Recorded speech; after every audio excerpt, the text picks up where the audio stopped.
All right. Good evening, everybody. Late night crypto talk. Bitcoin Brandon here. Thank you guys for being here tonight. Monday evening, the beginning of a new week. How do you guys do this today? You survive your Monday? I know it's always hard. Who do we have on? We've got Ray Fountain, Steve Rockhill, Rohan, Mafus. Good three-way call, Mafus. Rickard, Elizabeth, Cy Smith, Sean Berry, David Arnold, Lashana, Darnell, Angela Payne, Terry Marino, Dorothy, Yashika, Mr. Ross. You still sitting in LA traffic? Kathy Keene, Benita Nunez. Good evening, everybody. Now, as a disclaimer, I am not a licensed financial advisor to be dispensing financial advice. I read the news, give my opinion, share suggestions, and it is up to you to make an informed adult decision on which direction you want to go on.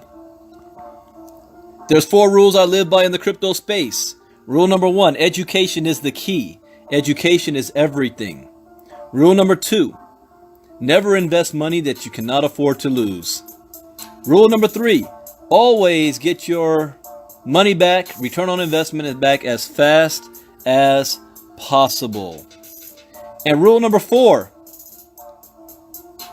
where do you see yourself in 3 months, 6 months, a year from now? What vehicle are you using to make it happen? Stay focused. Don't get distracted. There's so many things in the crypto space that can distract you. Remember, you have limited resources. Sherry Tab is on. What's going on, Sherry? Hey, Sherry, here's a good feeling. That Bitcoin boot camp we did in Chicago, every single person in that room is in your organization. Man, I wish I had that. All right, everybody, let's see. We've got I like this morning's Facebook Live. If you did not hear it this morning, that was some very, very good and important information to share as to the future of where the crypto industry is going to go. You know, we've got experts saying that multi-trillions of dollars is going to be flooding into this space very soon, and that there is market manipulation taking place by the wealthy, and they are purposely keeping the price of Bitcoin low right now because they're buying up your Bitcoin. I state in the future that it's going to be a status symbol, that you want to, one goal, if anything, before this year is out, because we have a short window of opportunity. Before this year is out, make it a point to own at least one full Bitcoin. The price right now is about $6,300. Set aside a budget if you have to, where you're putting $50 a week or $100 a week that you're not going to touch, to have at least one full Bitcoin. And then forget about it. Never touch it. That's the next important thing. There's 36 million millionaires in the world, and there's only going to be about 8 million Bitcoins in circulation when all is said and done. Not every single millionaire can have one full Bitcoin. So what do you think the demand's going to look like for the ones you have? Cha-cha-cha-ching. It's important. All right.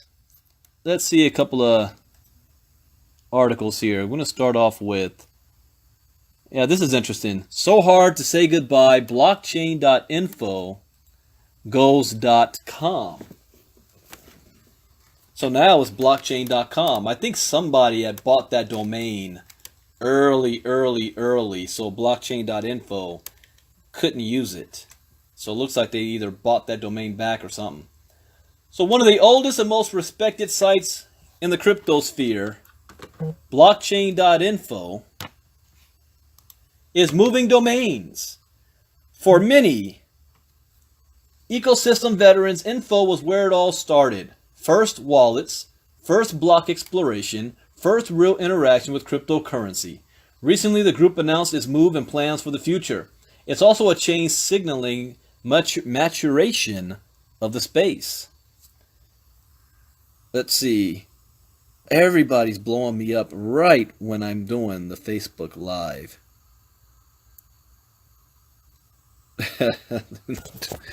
Come on now. Doing a Facebook Live right now. It's funny, even when I ignore it, it doesn't stop. Alright. Later this month, a notice on the blockchain.info blog of Red will be consolidating all pages on blockchain.info under our one and only blockchain. Really? He just going to ask, what about? Really? You don't know me then. I'm not answering that. Later this month, a notice on the blockchain.info blog of Red will be consolidating all pages on blockchain.info under our one and only blockchain.com domain. We've been looking forward to this merger for quite some time because it means you'll only have one place to go for all of your crypto needs instead of two.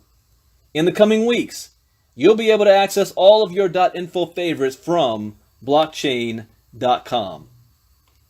Info routinely ranks in the top 1,000 global websites. Wow. According to Alexa. The Luxembourg-based company took off summer of 2011 and was widely known as a dependable block explorer. It grew too much more than that. Transaction data, charts, wallet, mine blocks, information, developer resources, along with forum and media links. Their Android mobile app is also very popular. The halcyon days in 2013 and 2014 saw Info become the most visited Bitcoin-related website in the world. Some 120 million views. It was the first to reach 1 million wallets. It was such a staple of the nascent community when Apple nixed its iOS version. Apeshift would be an understatement in terms of the reaction. People smashed their iPhones. It was also during this time Info got its monetary sea legs, boasting tens of millions in venture capital. Street cred wasn't dampened at all, as its wallet earlier embraced Tor, T-O-R. Fast forward years later, and they're now one of the oldest, most established company in the industry, and so much more than a Bitcoin explorer. We're the world's leading crypto wallet where 25 million users invest in and store Bitcoin. Well, that's not good. I don't recommend storing your Bitcoin on there. But have they ever had any notice, a history of ever getting hacked? I don't think I ever remember them ever getting hacked though. But store of Bitcoin, Ether, and Bitcoin Cash.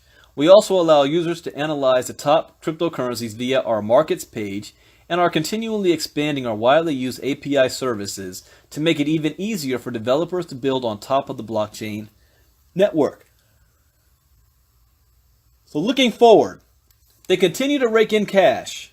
During the 2017 run-up, Info snapped up another $40 million in venture dough. It took a bold step that same year by partnering with Unicoin to bring greater crypto awareness to India. They've also become something of an exchange, operating in nearly half of U.S. states as a way to buy and sell crypto. The domain move keeps a solid team intact, including co-founder Nicholas Carey. Mr. Carey was an early business leader in the space, attempting to marry commerce and philanthropy. He has a particular passion for encouraging youth entrepreneurs, founding Sky's the Limit project. They use data provided from our entrepreneur and volunteer users, such as their skills or needs, location, and stage of business, to predict and recommend high-quality matches. Then we monitor and support these matches over time to help our entrepreneurs develop skills, build businesses, and create jobs for themselves and others in their communities. The company promises a seamless transition to its .com digs. We've done a lot over the years, they conclude, but have a lot more to do in building the future of finance. As we move forward through 2018, we know that our needs are ever-changing, and we need to be prepared to offer you the end-to-end experience you've been waiting for. They were at the right place at the right time, and they're ranking it in off of that. All right, next article here. UBS CEO believes blockchain is the solution to banking woes. Let me put this in the chat box.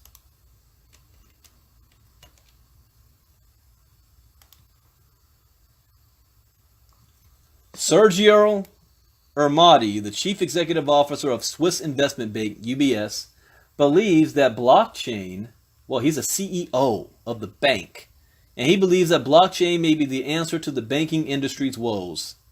When asked about blockchain technology in an interview with Finder on June 19th, 2018, Ermati replied affirmatively. It's almost a must. Now, you're starting to see a change here. A change in tone of the bankers from demonizing it to, wait, well, you know what? This might actually help our business out here. Now he's saying it's almost a must. The freeing up of resources to become more efficient will come through technology, and blockchain is a great way of reducing costs. Now they're starting to wake up here. Ermati's statement comes at a time when banks such as UBS are suffering from smaller margins and increased regulatory pressure. A boost to efficiency and market advantage, both of which are offered by blockchain, may go a long way to set the bank apart from others in the running. He went on to state that he envisions distributed ledger technology will gradually overhaul the banking industry over the next decade or so. In the past few years, critics of cryptocurrencies have similarly argued that blockchain technology is far more likely to survive than any decentralized economy offered by Bitcoin and other alternatives, and that is false. International remittance may be one of the most appropriate applications of blockchain in the banking industry. With the help of a distributed ledger, banks will be able to process cross-border transactions quicker than ever before. Blockchain and banking. International remittance may be one of the most appropriate applications. Someone else blowing me up doing a Facebook Live right now. Can't do a three-way call.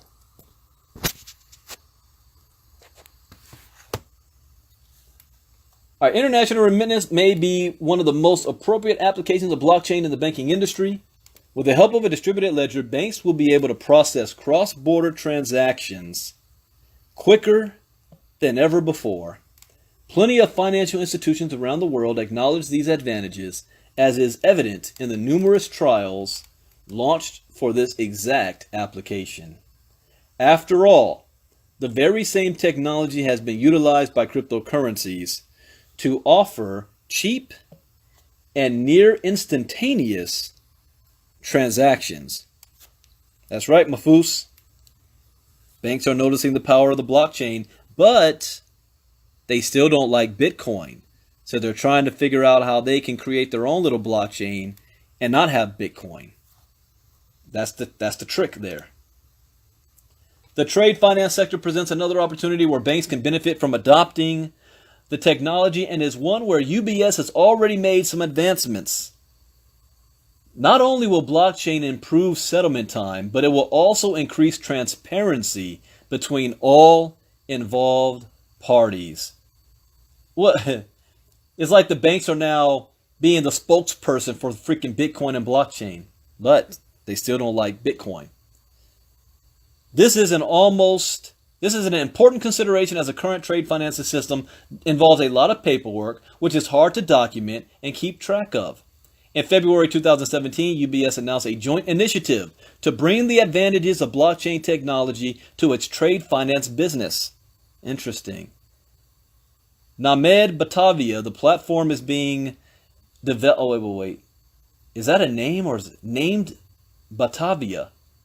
The platform is being developed in conjunction with IBM and several other banks. Earlier this year, the two companies also announced the completion of the platform's first set of active transactions. Now they figured out how to make money off of this. You see, the increasing popularity of the technology amongst traditional investors can also be inferred by the soaring stock prices of companies related to blockchain and distributed networks. So here's what happened. They finally figured out any company that threw blockchain onto their ledger, onto their name, their stock increased tenfold before they even did anything with blockchain, just by putting the name on your company. In December 2017, the stock prices of a company named Long Island Iced Tea skyrocketed after it changed its name to Long Blockchain instead. Really? Long Island Iced Tea changed their name to Long Blockchain? What the heck does that have to do? But their stock went up. That's all that mattered. While the New York-based company saw a 289% rise in its share price to $6.91 almost immediately, it has since lost most of its value and is currently trading at around 42 cents. Well, that was a pump and dump. They just threw the name blockchain on there, let the price rise sky high, and then sell your stock. That was a pump and dump. As a result of similar market behavior, many industry observers have drawn parallels between the current onslaught of blockchain applications and the dot-com bubble that popped around the turn of the century. Nevertheless, whether or not digital currencies will stay relevant in the distant future is perhaps not as important as the efficiency revolution they have introduced with blockchain technology. I agree with that. There's nothing that's guaranteed. You don't know. But what's currently taking place cannot be denied. All right, and the last article I have here. The U.S. Secret Service asks Congress for help to prevent illicit use of privacy coins. What in the world does the Secret Service have to do with Bitcoin? This one's interesting here. Let's see what they have to say. The U.S. Secret Service is worried about the illicit use of cryptocurrencies. A high-ranking official of the agency has urged Congress to consider additional legislation to address anonymity-enhanced cryptocurrencies and services intended to obscure transactions on blockchains such as tumblers or mixers. Deputy Assistant Director of the U.S. Secret Service's Office of Investigations, Robert Novi, gave a testimony before the House of Representatives Financial Services Subcommittee on Terrorism and Illicit Finance on June 20th. Novi explained that his agency is primarily concerned with the use of cryptocurrencies, here we go, in criminal schemes that undermine the integrity of financial and payment systems, their use in cases of fraud, and their general use as a means of money laundering, stating, while some digital currencies have operated lawfully, others have been used extensively for illicit activity. The growing illicit use of digital currencies risks undermining the effectiveness of existing U.S. laws and regulations, especially those intended to limit the ability of criminals for profit from their illicit activities. Stop right there. I call BS. Secret Service, you have nothing better to do?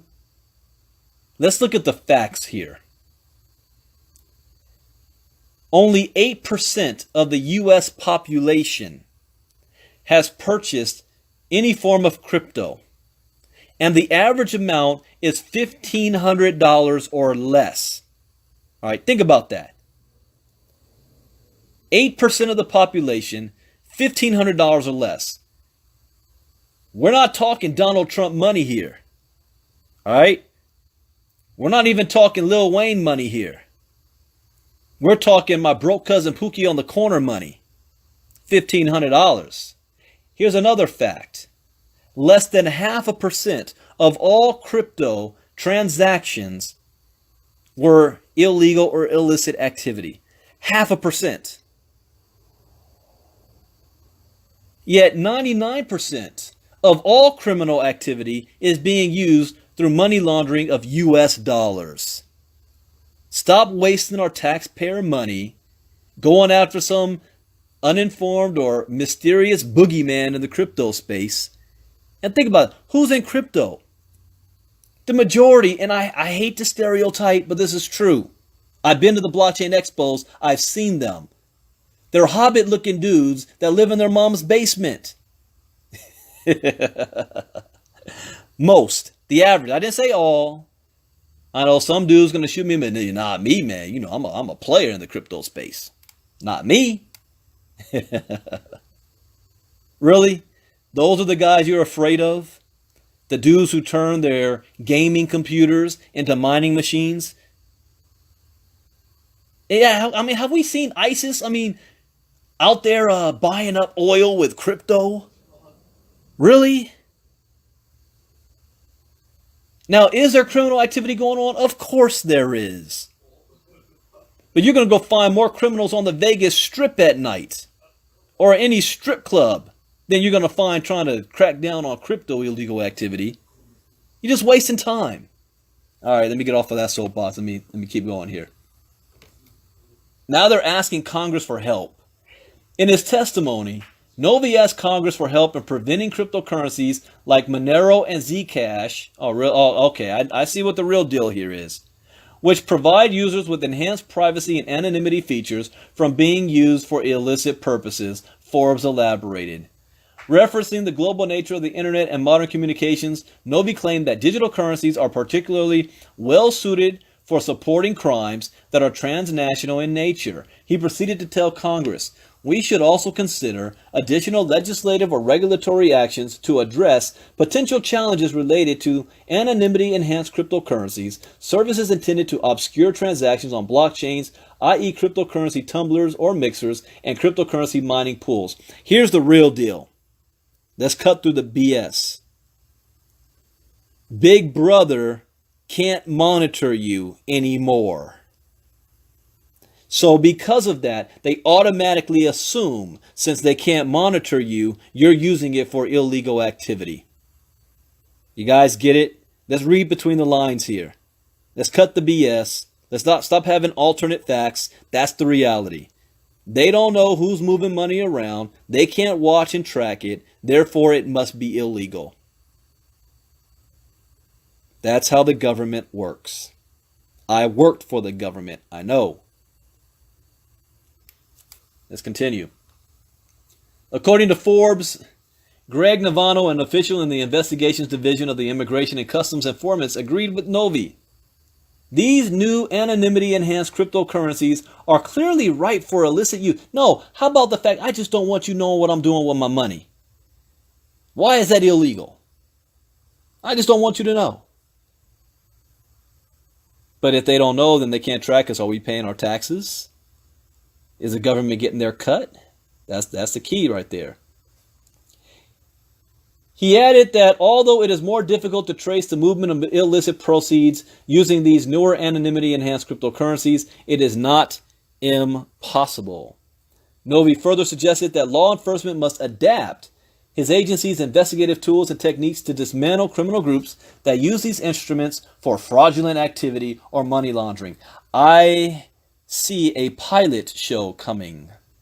You've got Law and Order, you've got CIS, you've got New York Undercover. Oh, wait. Y'all don't know about New York Undercover. You got to come up in the 90s to know about that. You know, on a Thursday night after Martin, you had, you had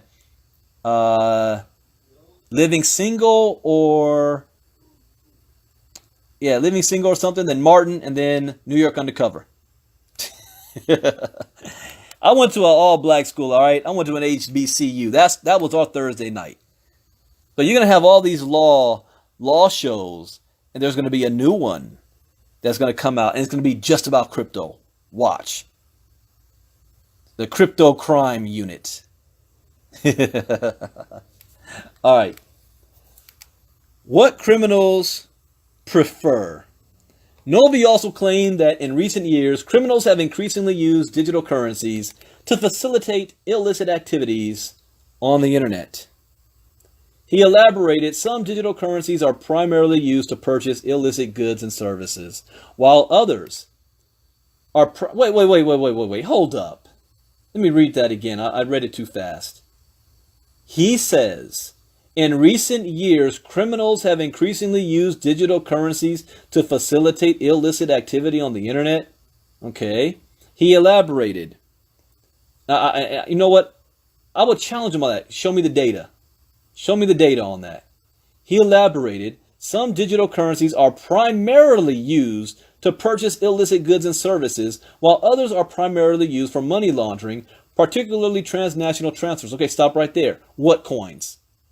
What coin? What digital currency is primarily used for illicit activity? Name it. Name it. You can't say, oh, Monero and Zcash. Why? Because you can't track the transaction. Therefore, it must be illegal. I'd eat him up in a court. Get a good lawyer on that. Like you're just speculating here.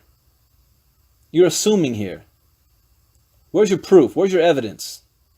In his testimony, Novi described the characteristics of digital currencies preferred by criminals based on the agency's investigation. See, these congressmen don't know any better. So they don't even know what this is all about. So don't even challenge them on that. He said, firstly, we have widespread adoption as a medium of exchange for intended criminal activities. No, you don't. They're still using cash. Cold, hard cash. I don't see the drug dealers coming across the border carrying USB drives and nano sticks. No. Cash. In addition to the greatest degree of anonymity, he said their ability for protection against theft, fraud, and lawful seizure is all... There you go right there.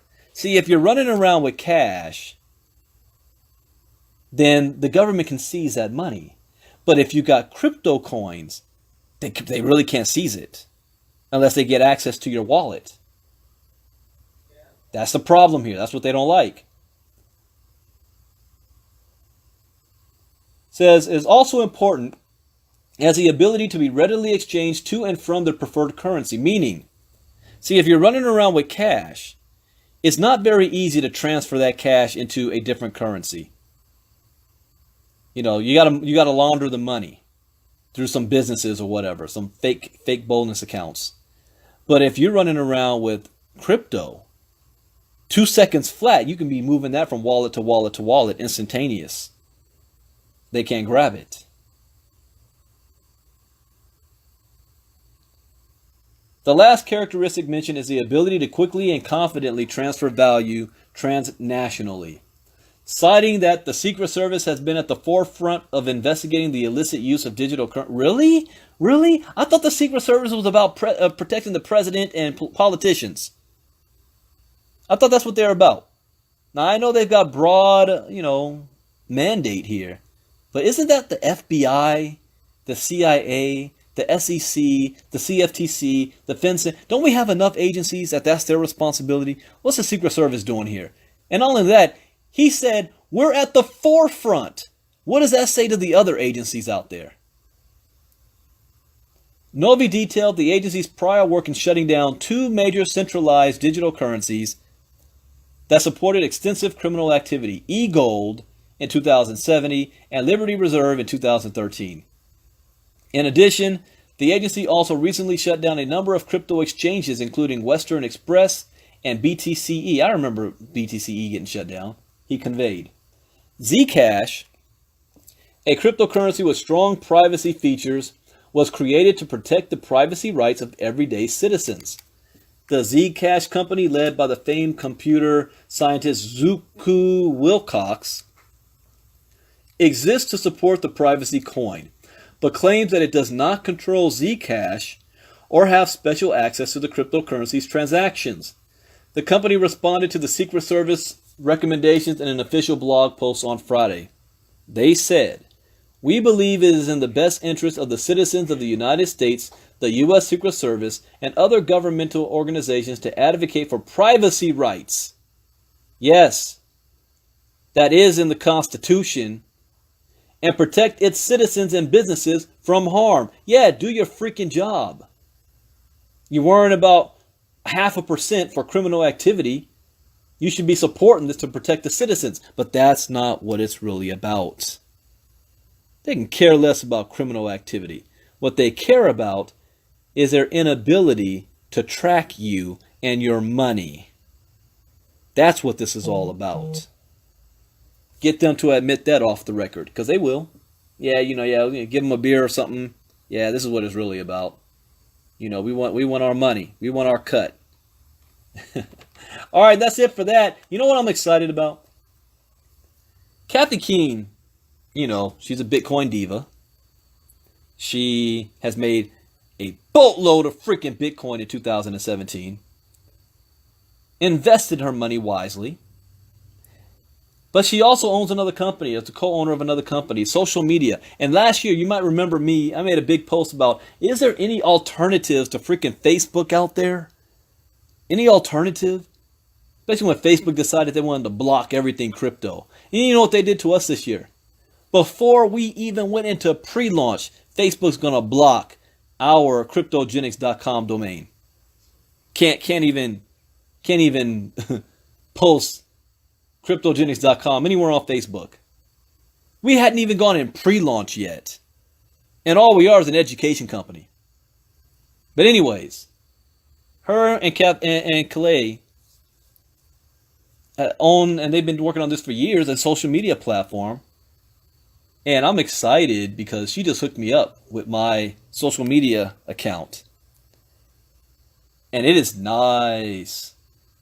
Especially when I start my marketing campaign with Cryptogenics, she already gave what 2 channels there. It's got the mining, because I just released a mining video for GreenX, and then also Bitcoin.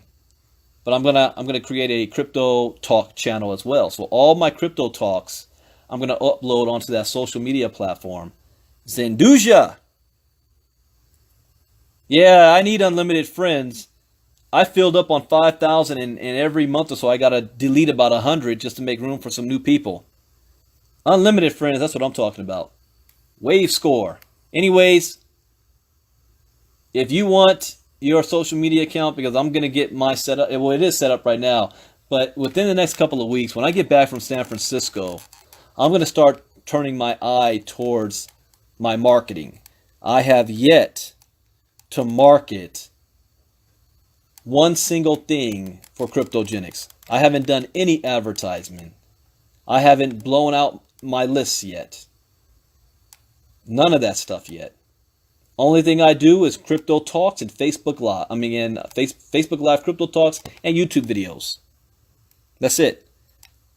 I need to get with Mike Boggs as well for our kgxpro.com for our lead generation, for that lead sources. But when I come back from San Francisco next week, I'll be back on the 8th. That's a Sunday. I might sleep that day. So on the 9th, I'm ready to go to work. July 9th. Then my birthday's coming up too. What am I going to do for my birthday? But it's on and popping. Get with Kathy Keene. Get your social media account set up. It's the next level from YouTube and Facebook. And it's going to take cryptogenics to the next level. All right, everybody, that's it. Thank you for my foos. Get with Kathy. She'll tell you where to go. She'll give you my link and all that stuff, how to sign up for it. Anyways, guys, I'll see you tomorrow morning for early morning crypto talk. By the way, have you looked at the coin market cap lately? Let me pull that up real quick. Let's see what's going on. I haven't looked at it since this morning. All right. Bitcoin is at $6,200. It's still kind of in a flatline zone. It's trading sideways. Total market cap is at the $106 billion, so it did gain $6 billion in the last 48 hours. Total market cap is, my system's still thinking. Ethereum is in the green. Bitcoin Cash is in the red. So the markets are in the green right now, pretty much. Do I spot any pump and dumps going on? I see Golem is up 14%. 34% is Cortex, but it's starting to drop. That looks like a quick pump and dump there. Everything else is trading sideways. Total market cap is at 254 billion. That is low. Even though Bitcoin market cap went up, last week it was 280 billion. December it was almost at almost at 900 billion. But remember the article I read a couple of days ago that the big boys have tens of trillions of dollars that's going to be flooding into the crypto space. That's why you want, this is buying season. Don't get shook. I'm going to play that tomorrow morning. Mob Deep, shook ones. Don't get shook. This is a long-term game plan, baby. You got to be ready for it. All right, everybody. See you tomorrow. And it is Tuesday, which means Money Tuesday. We have our cryptogenics presentations. I'm telling you, our Chicago team figured out where the money's at. Mining machines. Figured it out. And we're looking at, I will more than likely, I'm going to be in Houston in July. Second half of July, and I will be in Chicago the second week of August 10th, 11th, and 12th, or something like that. See how many days I'll stay out there. So those are the next two cities that I'm probably sure. I know I'm going to be in Chicago and probably will be in Houston, and we'll know the dates of that coming up soon. So with that, you guys have a great day or evening. See you all tomorrow morning. God bless. Good night. Bye bye.